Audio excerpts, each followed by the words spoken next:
What's up everybody? Robin here, back again with more news.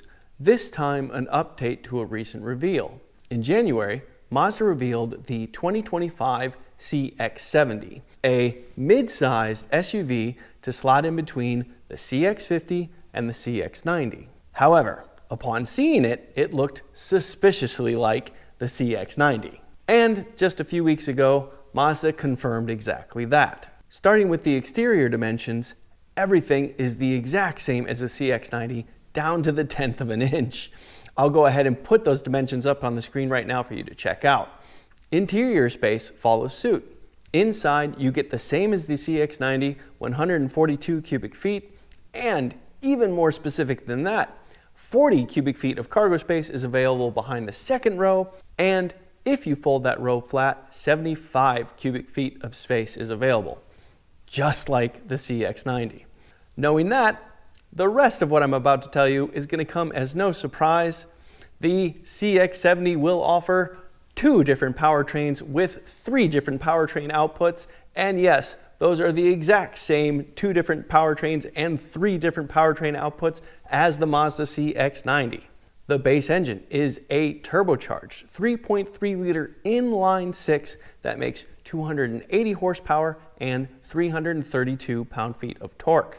From there, you get that exact same engine, but turned up a bit to make 340 horsepower and 369 pound-feet of torque. And the third option is a naturally aspirated 2.5-liter inline 4-cylinder engine that is a plug-in hybrid setup.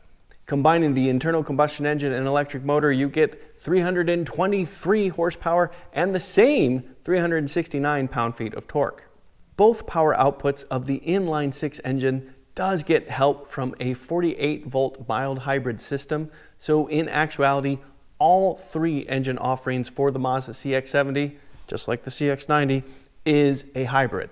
Being hybrids, you get pretty decent fuel economy. The 280 horsepower version gets 24 miles to the gallon in the city, 28 miles to the gallon on the highway, 25 combined. The 340 horsepower version gets 23 miles to the gallon in the city, 28 miles to the gallon on the highway, 25 combined.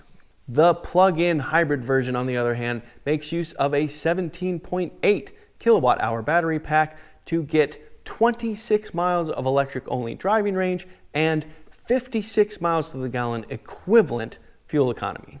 And everything I just said matches the what? You guessed it, Mazda CX-90. And let's just keep the theme going. Just like the CX-90, every single Mazda CX-70 will get an 8-speed automatic transmission and come standard with all-wheel drive. Moreover, the plug-in hybrid version of the Mazda CX-70 can tow up to 3,500 pounds, and either inline 6-cylinder version can tow up to 5,000 pounds. There will be 7 versions of the 2025 Mazda CX-70, starting with the 3.3 Turbo Preferred, then Premium Plus, then you move on to the 3.3 Turbo S, which starts at Premium and then goes to Premium Plus, and finally the PHEV, which also starts at Premium and goes to Premium Plus. Real quick, 3.3 Turbo is the 280 horsepower version, 3.3 Turbo S is the 340 horsepower version. The base trim will be the 3.3 Turbo Preferred, and it costs $41,820, and that does include the $1,375 destination charge. The Preferred will run on 19-inch wheels, while most of the other trims get 21-inch wheels. Also, the Preferred will get a 7-inch digital instrument cluster, partially digital instrument cluster, while most of the other trims will get a fully digital 12.3-inch instrument cluster. But even the base Preferred trim gets the full 12.3-inch center console display, and that includes all the things like Apple CarPlay and Android Auto and those kinds of things. The most powerful version of Mazda CX-70 is the 3.3 Turbo S. It starts at the premium level and costs $53,825. That means the most expensive Mazda CX-70 you can get is indeed the plug-in hybrid version. The least expensive PHEV you can get is also at the premium level and costs $55,775. I will go ahead and put all 7 trims up on the screen as well as their prices so you can get a sense of how Mazda is breaking this down. Now, Mazda definitely did differentiate the CX-70 to the CX-90 beyond just having 2 rows versus 3 rows, and I do go into the details of how they do that in my reveal video. A lot of that was explained back in January.